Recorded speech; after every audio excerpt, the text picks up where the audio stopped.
Each term in a geometric progression is the last one, multiplied by the same fixed number, over and over, forever. That single rule builds every formula in this entire topic.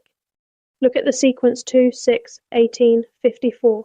Each term is 3 times the one before it, so the common ratio, r, equals 3.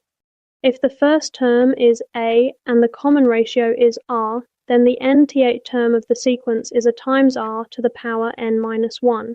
Here that means the nth term is 2 times 3 to the power n minus 1.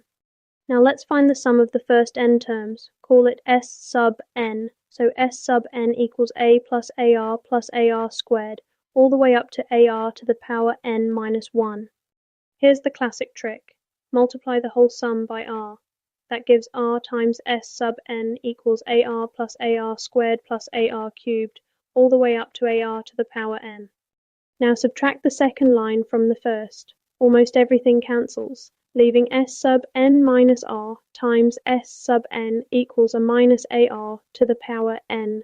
Factor both sides and divide through by 1 minus r to get s sub n equals a times the quantity 1 minus r to the power n all over 1 minus r. Now watch what happens as n grows larger and larger, but only when r is strictly between negative 1 and 1. In that case, r to the power n shrinks towards 0 term after term.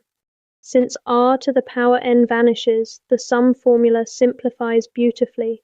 The infinite sum converges to a finite value at over 1 minus r. Picture the terms as bars stacking up, each one smaller than the last, settling neatly beneath a horizontal limit line. Watching the same stack of bars from a tilted three-dimensional angle makes that settling behavior even clearer.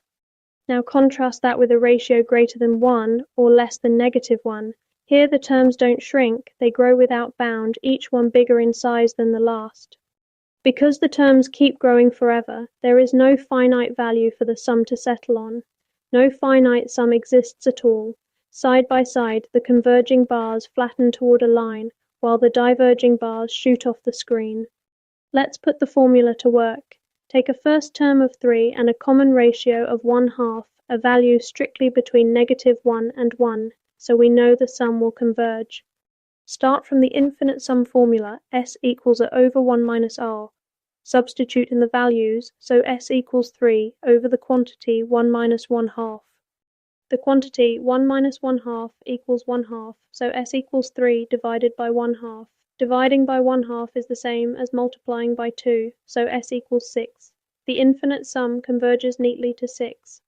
Step 1. Identify the first term, a, and the common ratio, r, from the sequence. Step 2. For a finite sum, use s sub n equals a times the quantity 1 minus r to the power n, all over 1 minus r. Step 3. Check whether r is strictly between negative 1 and 1.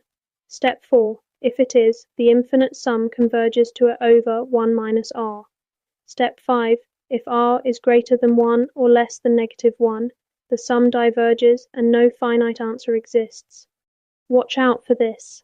Forgetting to check that r is strictly between negative 1 and 1 before using the infinite sum formula is the single most common mistake, since outside that range the formula simply does not apply.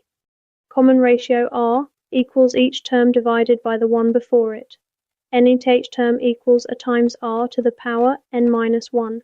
Finite sum equals a times the quantity 1 minus r to the power n, all over 1 minus r. Infinite sum, only when r is strictly between negative 1 and 1, equals a over 1 minus r.